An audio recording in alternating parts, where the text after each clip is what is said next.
Hi friends, welcome to Neelima cooking channel. ఈరోజు recipe వచ్చేసి Rajahmundry style Pandalapaka chicken biryani. So ఈ recipe ఎంతమందికి తెలుసో కమెంట్ చేయండి. ఈ రోజైతే మా ఇంట్లో ఈ రెసిపీని అయితే మా మమ్మీ ఫస్ట్ టైం ట్రై చేసిందండి. టేస్ట్ మాత్రం అదిరిపోయింది.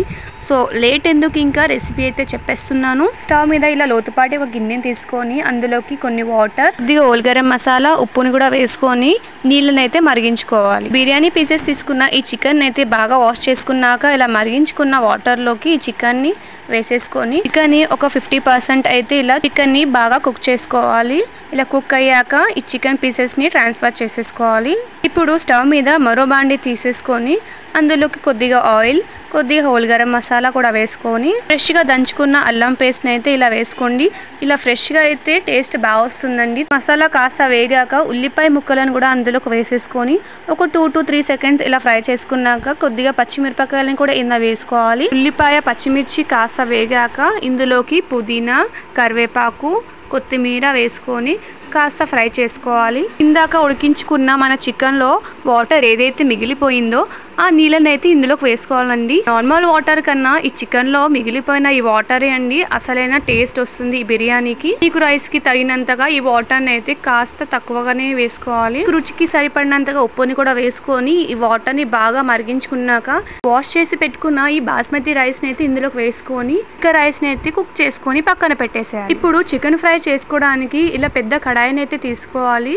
ఇందులో ఆయిల్ అయితే కాస్త ఎక్కువగానే పడుతుందండి. ఆయిల్ యాడ్ చేసుకున్నాక ఇలా ఉల్లిపాయలను అయితే వేసుకోవాలి.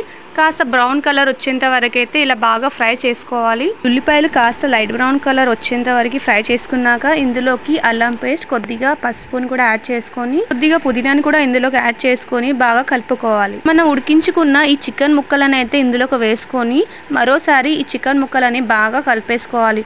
కొద్దిగా రుచికి సరిపడినంతగా ఉప్పును కూడా కొద్దిగా చూసుకొని వేసుకోండి. రోజు మమ్మీ హెల్త్ అస్సలు బాగాలేదండి, చాలా ఫీవర్ వచ్చింది.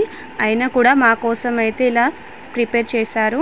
నేను తినపోతే ఏంటి బేటా, మీరైనా తింటారు కదా అనేసి ఇలా చేశారండి. ఇలా చెప్తున్నానని కాదండి, ఎప్పుడైనా సరే మా మమ్మీ హెల్త్ బాగున్నా బాగాలేకపోయినా మా కోసం ఎప్పుడు చెయ్యను బేటా అనేది చెప్పారండి. ఎప్పుడైనా సరే ఏది అడిగినా చేసి పెడతారండి మా మమ్మీ. ఇలాంటి మమ్మీ దొరకడం మేమైతే చాలా లక్కీ అండి. మరి మీరేమంటారో కమెంట్ చేసి చెప్పండి. ఈ చికెన్ని వేసుకున్నాక బాగా కలుపుకోవాలి. కారం, పచ్చిమిర్చి, కరివేపాకు, ధనియాల పొడి, జీలకర్ర పొడి, చికెన్ మసాలా, మరోసారి ఉప్పు కుదిరిందో లేదో ఒకసారి చెక్ చేసుకున్నాక మీకు సరిపోతే పర్లేదు, సరిపోకపోతే కొద్దిగా ఉప్పునైతే యాడ్ చేసుకోవచ్చు. ఇవన్నీ వేసుకున్నాక మరోసారి బాగా కలుపుకోవాలి. ఒక 10 to 15 minutes మళ్ళీ కుక్ చేసుకోవాలండి. ఇలా డ్రై చికెన్ అయ్యేంత వరకు అయితే ఇలా ఫ్రై చేసుకున్నాక ఫైనల్గా కొత్తిమీర వేసుకొని సర్వ్ చేసుకోవడమే అండి.